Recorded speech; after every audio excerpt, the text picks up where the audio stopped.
Straight talk from Israel. You're listening to Israel News Talk Radio. You're listening to the Jay Shapiro Show.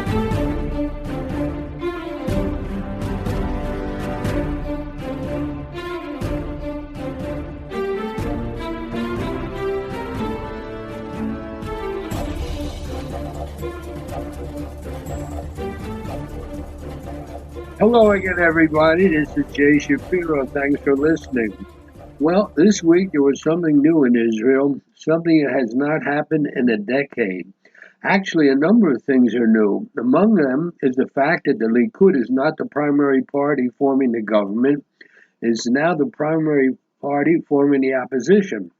Another new thing is that Netanyahu is no longer the prime minister. He's now the head of the opposition.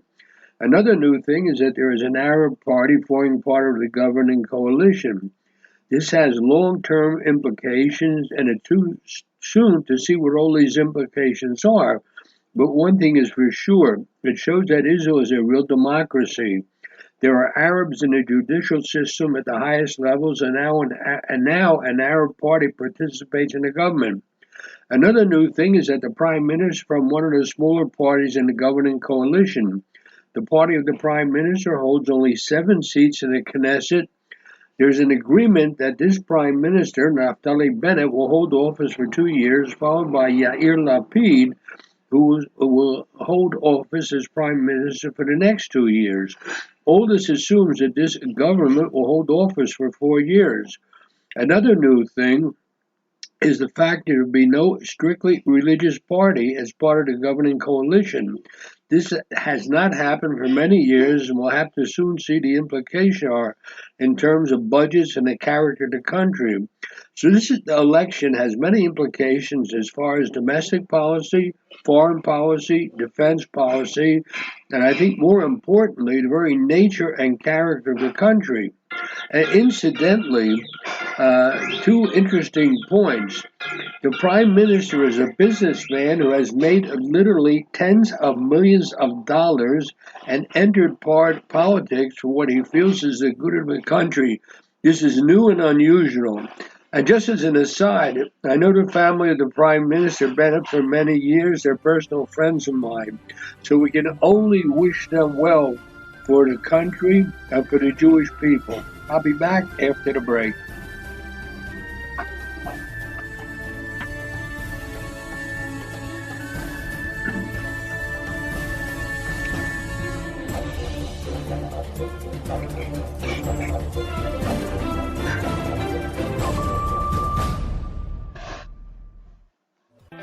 The return of the Jewish people to the land of Israel was prophesied in the Bible thousands of years ago and is coming true today. Shalom. Join me, Josh Wander, on Israel Unplugged. Listen in as we delve into the spiritual and physical aspects of the Jewish return to Zion. We'll discuss the biblically mandated, historic, and of course practical understandings of this incredible transition from exile to redemption. That's Israel Unplugged, every Monday on IsraelNewsTalkRadio.com. You're listening to the Jay Shapiro Show.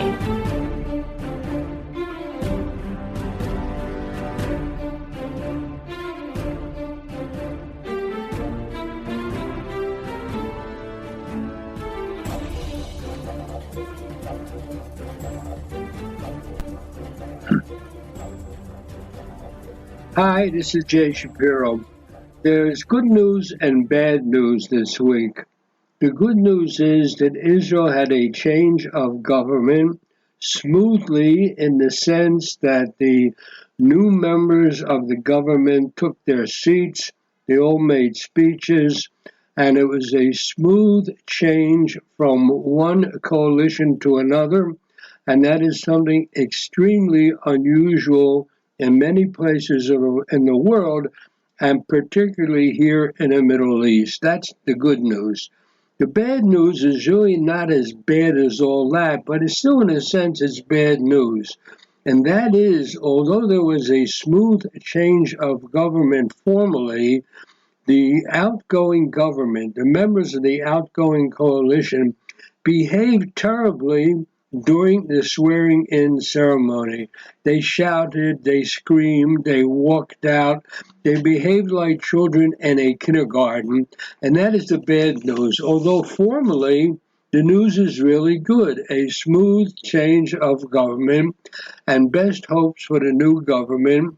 We're living in a very difficult period of time, and we can only wish good for the new government, whether we agree with it or not, in terms of who makes up the coalition. However, we have to say something about the outgoing prime minister. The Benjamin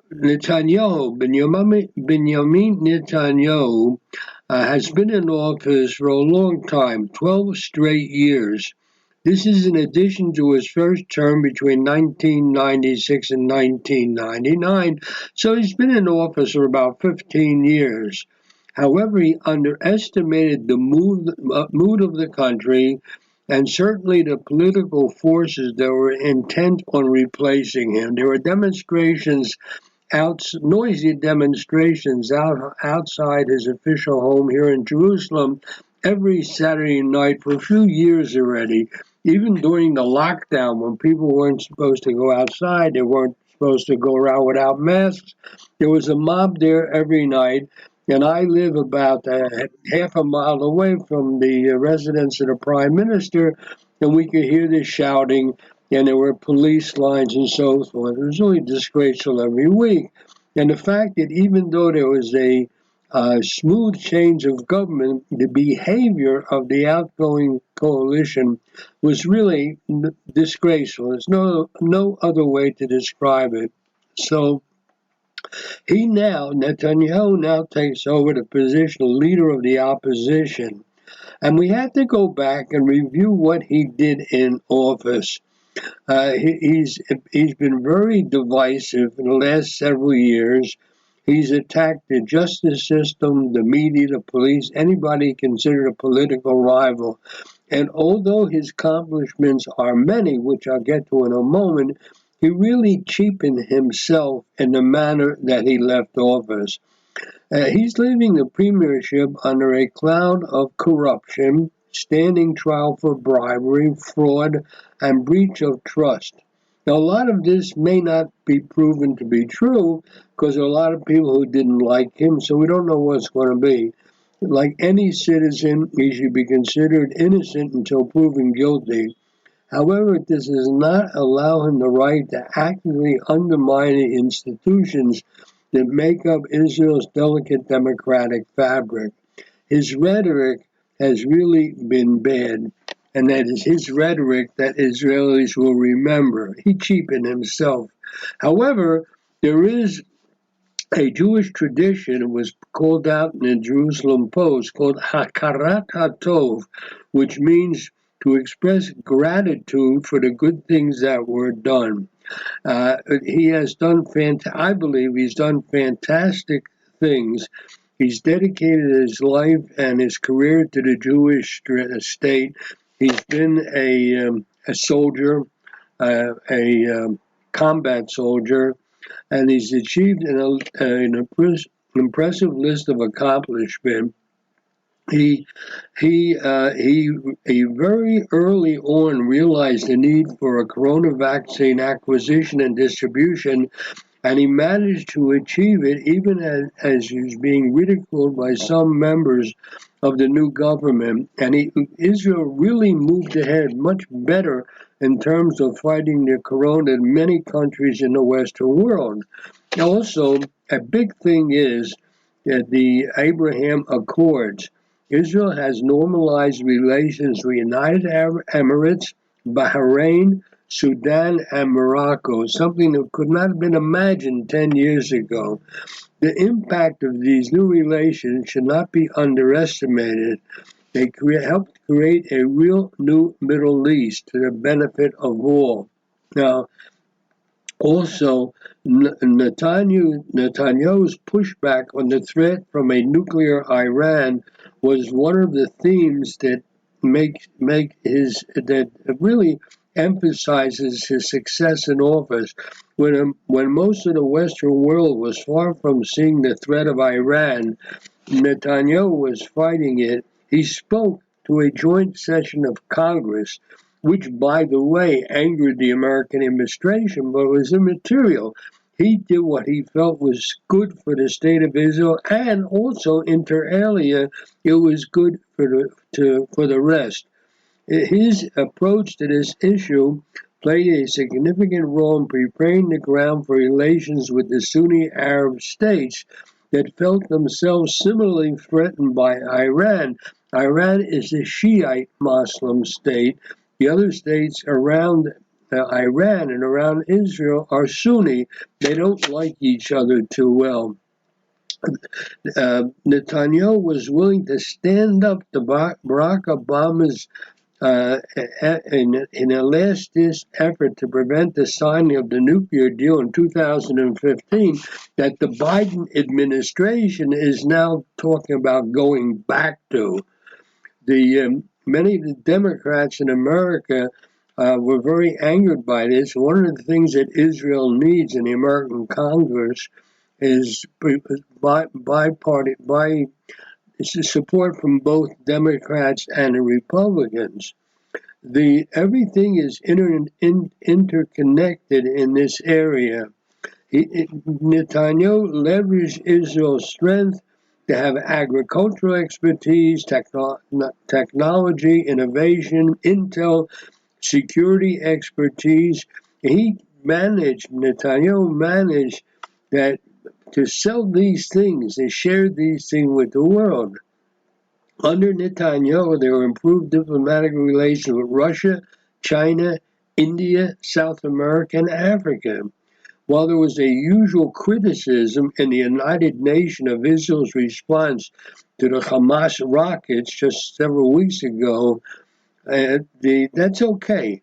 There were several countries, including Austria, Germany, the Czech Republic, Slovenia, and Panama, where the Israeli flag was thrown on government buildings in solidarity during Operation Guardian of the Walls last month. So he unfortunately, he politicized a lot of Israel's most strategic assets. He was much too chummy with President Trump. It was a very close personal relationship, but it damaged him with the Democrats. These are the facts of life. He also attacked the Biden administration in his speech in the Knesset on Sunday. So that was really a mistake on his part. We have to remain bipartisan. It's too early now to know how Netanyahu will be remembered in history. It takes time. I remember as a kid when Truman was president, all kind of bad things were said about him. And we look back over the years, and there's no doubt, particularly with the way he ended the Second World War, the use of the atomic bomb, and defending Western Europe against communism, Truman will probably go down in history as one of the great American presidents, even though at the time he was really vilified. I personally remember all that. I was in my teen years, and I was very aware of politics and news, and he was being really criticized terribly. I think history will have a different version of him, and who knows how history will look at Netanyahu. He's been very divisive, but we cannot forget his contribution in transforming Israel into a military and economic powerhouse. There's no two ways about it. So he's still in the Knesset. He's now the leader of the opposition. Who knows how he will behave? It's hard to know. But the things he did that were good, we must recognize, and we must do, as I said at the beginning, what's known in Hebrew as hakarat hatov, recognition of good things that were done, expressions of gratitude. And we owe a lot to Bibi. The next few years, or the immediate future, will determine a lot how he'll be seen in history now that he's the head of the opposition. There is never a dull moment in Israeli politics. As I've said many times on this program, there is a Chinese curse to say to someone, I hope you live in interesting times. That's a curse, and unfortunately, we're living with that curse for many years. So let's see what happens. I'll be back after the break.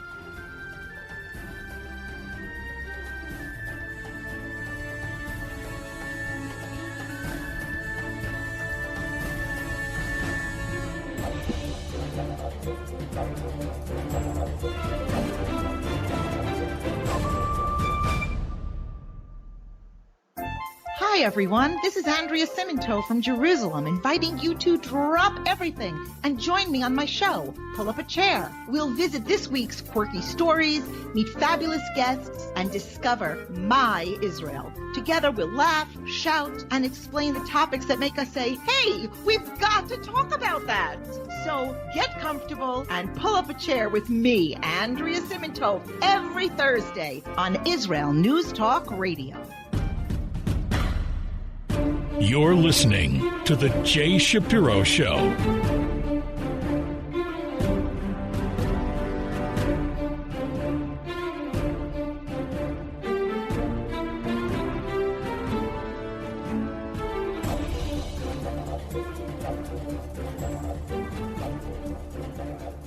You're back with Jay Shapiro.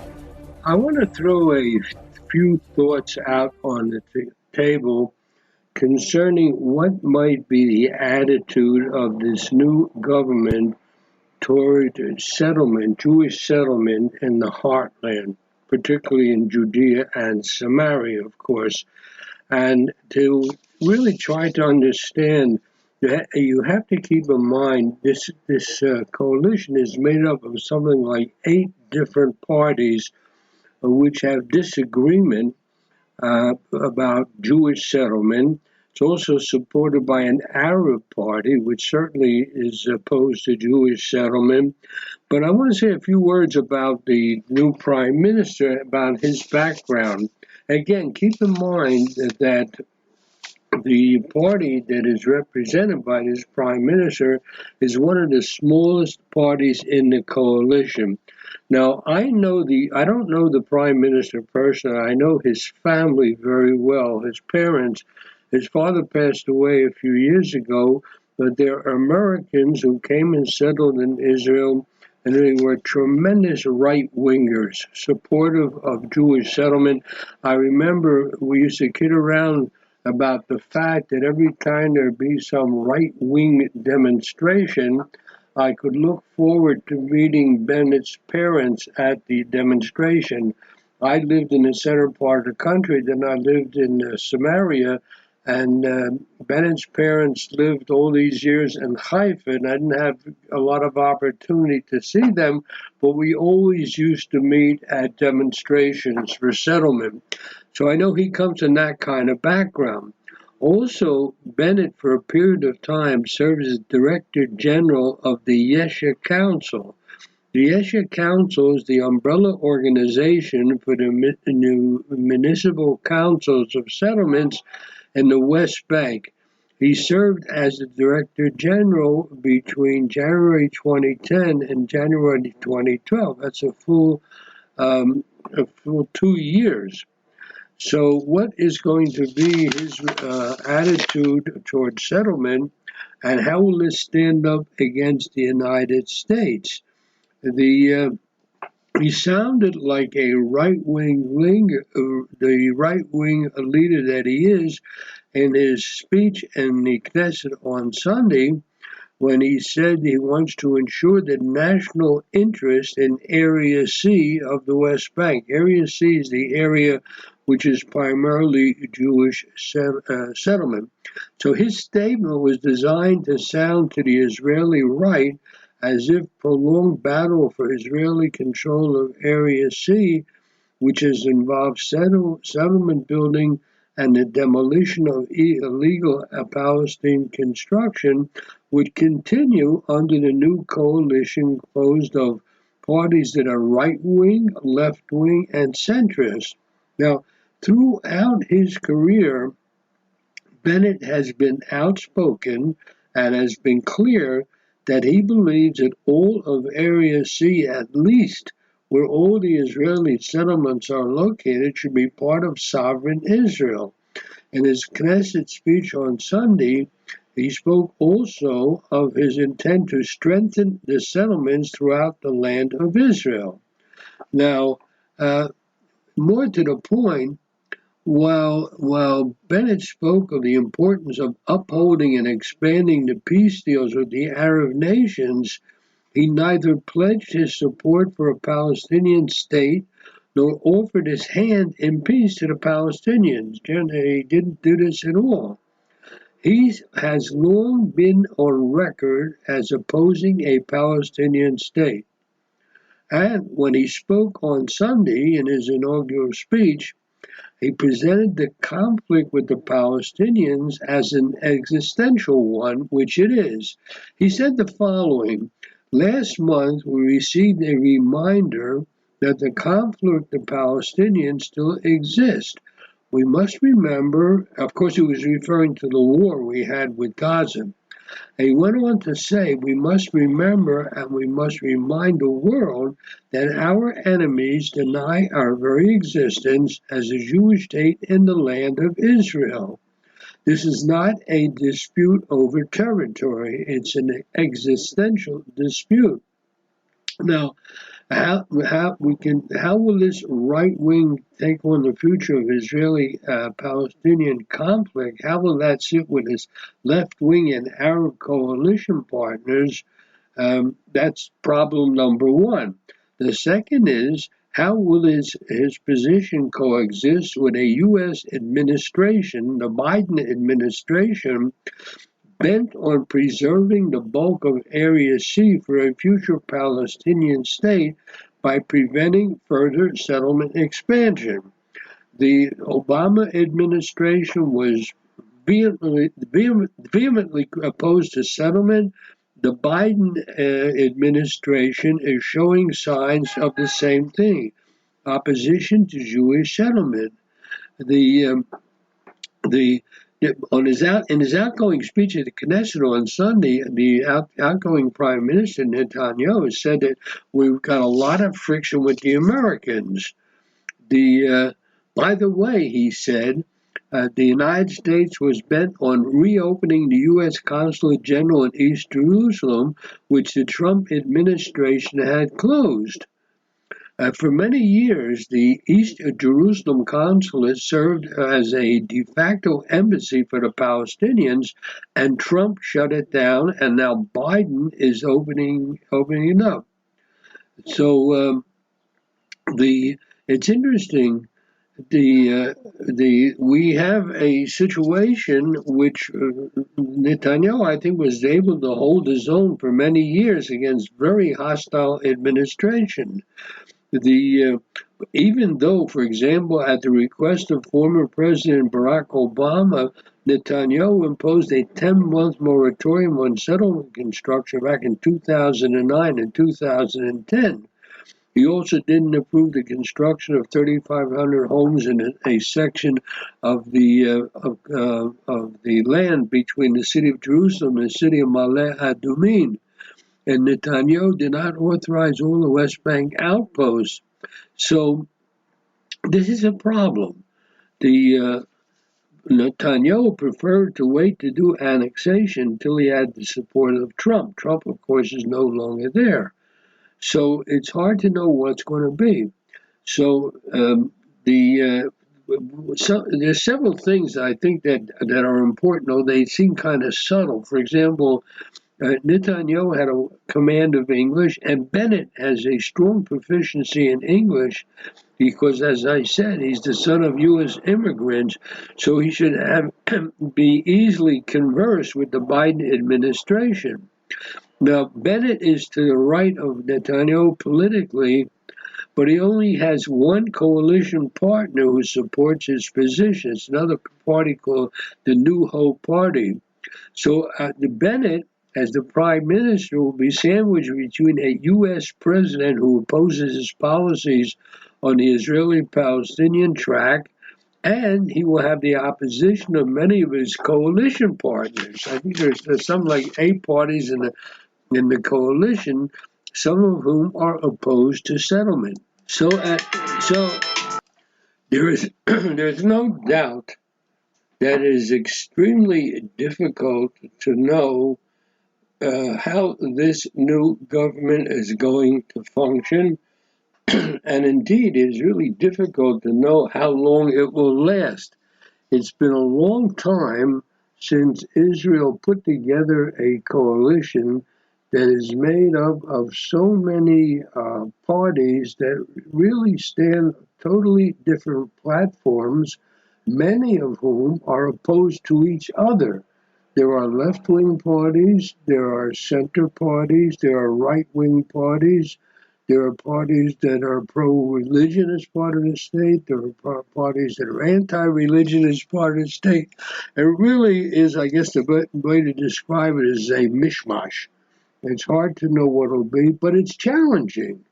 There's never a dull moment in Israeli politics, but I think we're entering now on the threshold of an era which, if this government manages to sustain itself and maintain itself and agree upon those things to which is it agreeable, particularly domestic policy, which most of these parties agree upon. The big problem is foreign relations. The big problem is religion in the state. There are a lot of domestic issues that all the parties can agree on.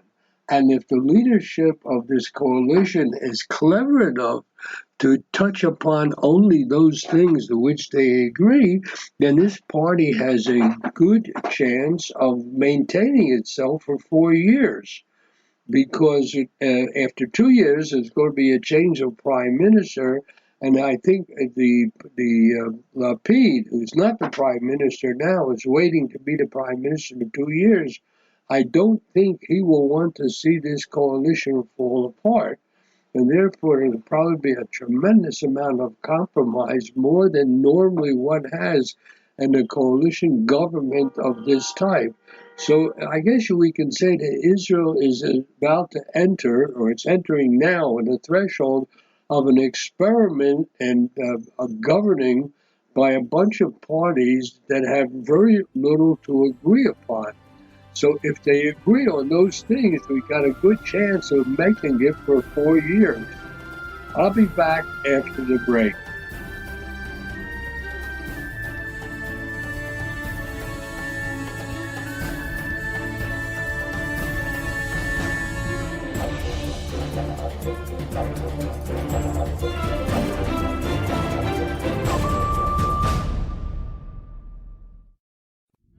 Are you interested in transforming your life, drawing closer to the Creator, and uncovering the deeper meanings and hidden treasures in the Hebrew Bible?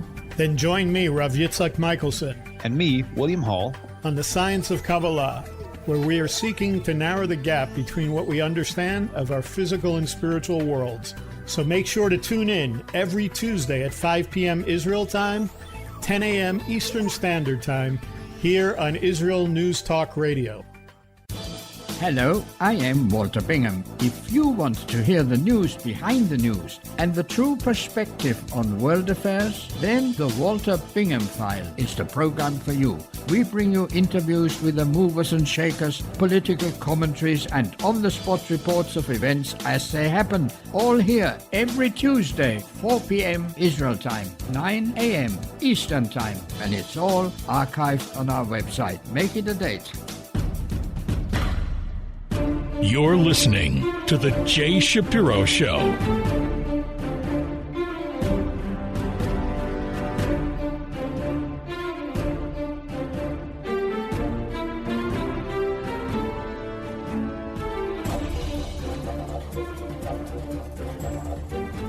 You're back with Jay Shapiro. It's now been a few weeks since the latest round of fighting in Gaza. And there were pogroms against Jews in the mixed Arab and Jewish cities here in Israel, like the city of Lod. Another problem of the war was Israel's inability to properly frame the war for what it was, a war of defense against a terrorist group that seeks to destroy Israel. Now, as I said, there were pogroms in mixed cities, including Lud and in Yaffo. And my only comment about the pogroms was that they smashed the illusion among many Jews that there is such a thing as Israeli Arabs. In my mind, along with many other Jewish Israelis, Israeli Arabs were citizens of Israel with equal rights. They served in the government, hospitals, police, high-tech sectors of Israel's economy, and so forth. Sure, there was a tension among them and their fellow Jewish citizens sometimes, and I do believe that Arabs do experience some form of prejudice here in Israel, in some places. But I believe that Israeli Arabs, unlike the Arabs living in Judea and Samaria and Gaza, saw themselves as full partners in Israel, and that the racism and prejudice that existed are vestiges of the earlier animosity and would soon disappear as Arabs became more and more integrated into Israeli society. Now, it's easy to make an analogy to race relations in the United States, but it is false. The first thing is that African Americans rightfully see themselves as Americans. They demand equality and justice in the name of the same laws in the Constitution of the United States.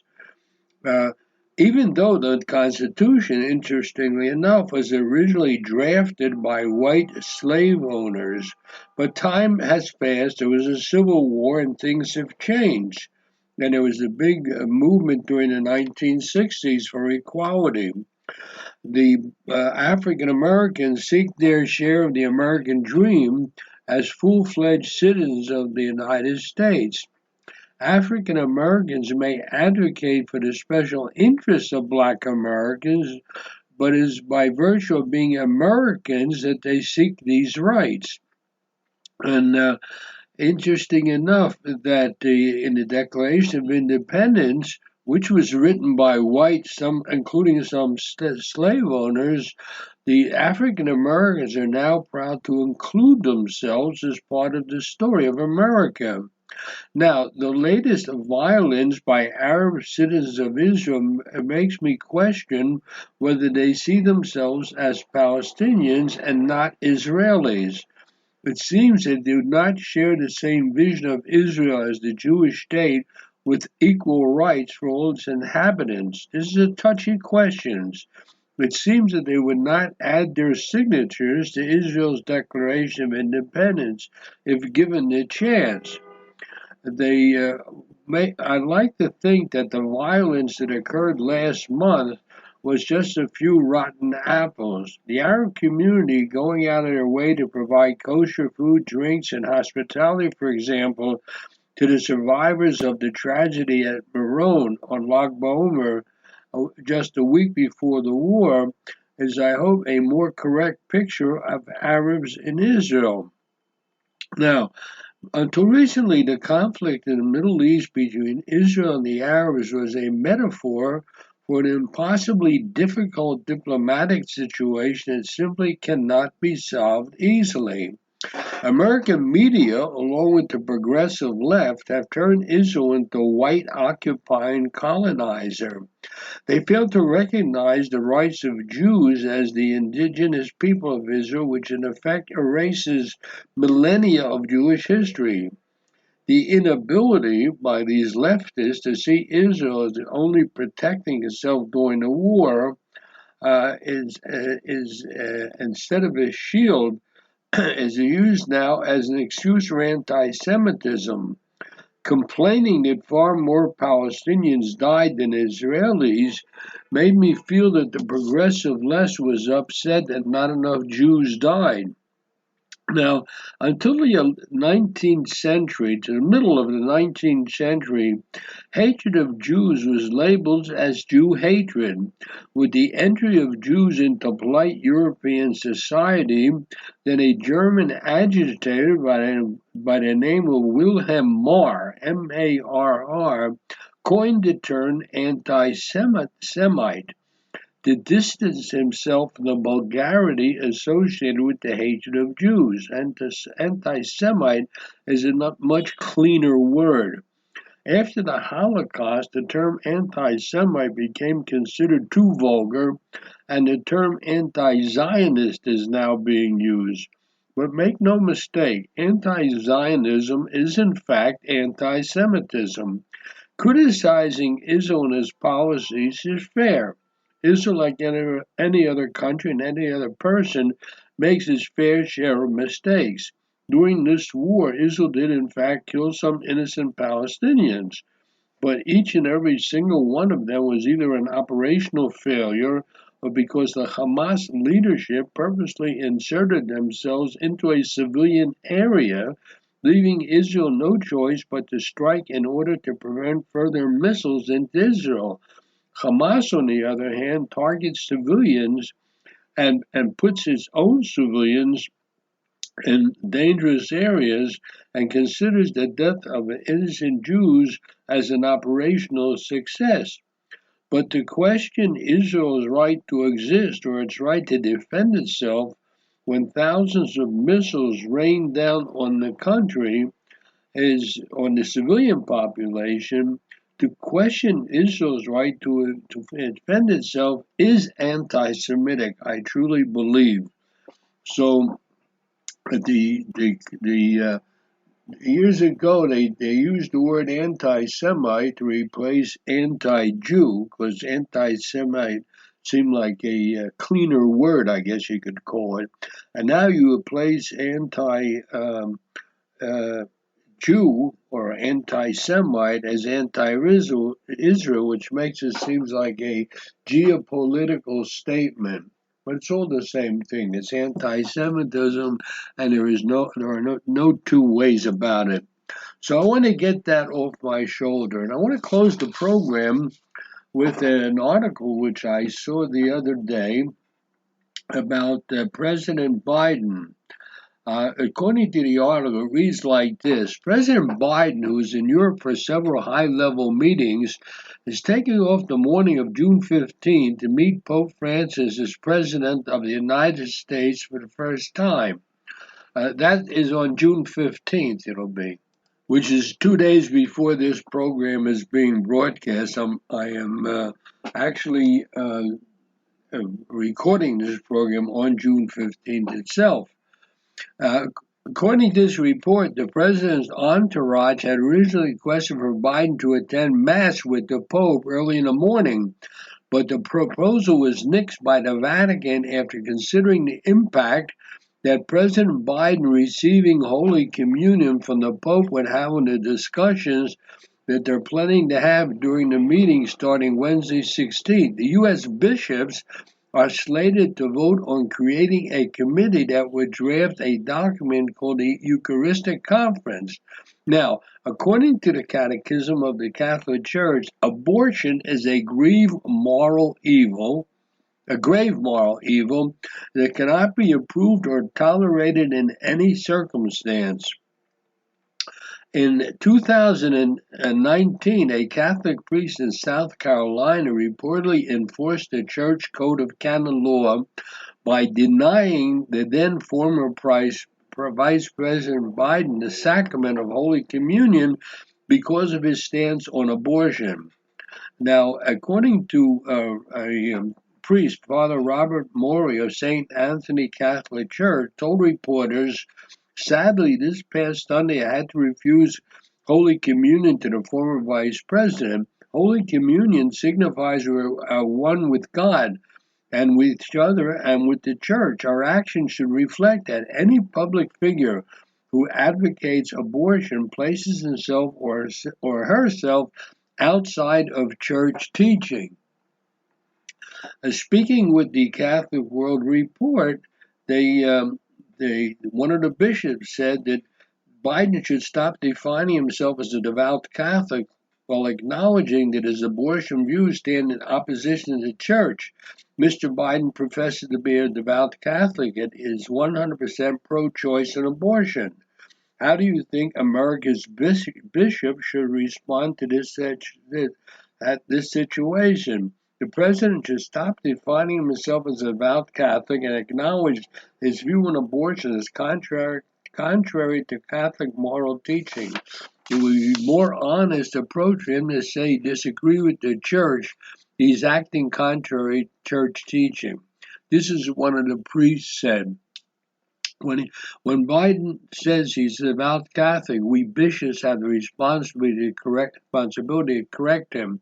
Although people have given this president power and authority, he cannot define what it is to be a Catholic and what Catholic moral teaching is.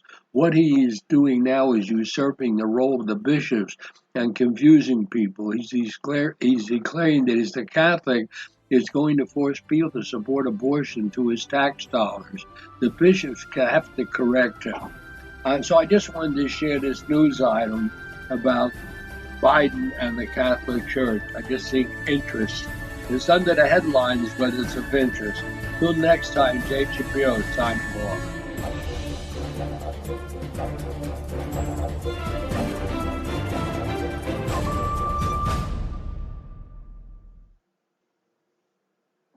If you love Israel News Talk Radio, then you'll love our Facebook page. We keep you up to date on what's happening in Israel, plus little surprise treasures that we don't share on the radio. Go now to follow us on Facebook. Just look for the Israel News Talk Radio Facebook page, and don't forget to subscribe and follow us by clicking on the like button. We post great stuff there that you'll want to share. Israel News Talk Radio on Facebook and Israel News Radio on Twitter. If you're hearing this message, everyone else can too. Advertise with Israel News Talk Radio and get your message out to people. We'll build a personalized package for you. Contact advertising at israelnewstalkradio.com. Straight talk from Israel. You're listening to Israel News Talk Radio. Hey, this is Jake in Anchorage, Alaska, and I love listening to all the super interesting interviews and up-to-date information on what's happening in Israel. Hello, this is Anna King, originally from London, now living in Israel. And what can I say? Israel News Talk Radio is my cup of tea. My name is Bhaskar. I'm from India, and I love listening because you get to know the truth and wonderful voices from this lovely country. Mom! Okay, wait a minute. Hi, this is Chava Dax, and I'm calling for the rolling hills of Ma'ale Adumim, just north of Jerusalem. I always listen to Israel News Talk Radio to get all the latest news and commentary and to keep me up to date every day. This is Sarah Dax from Ma'ale Adumim, and I'm 12. I wish Israel News Talk Radio was boring so my mom wouldn't listen to it all the time. Mom! You're listening to Israel News Talk Radio. News, opinion, and more. You're listening to Israel News Talk Radio.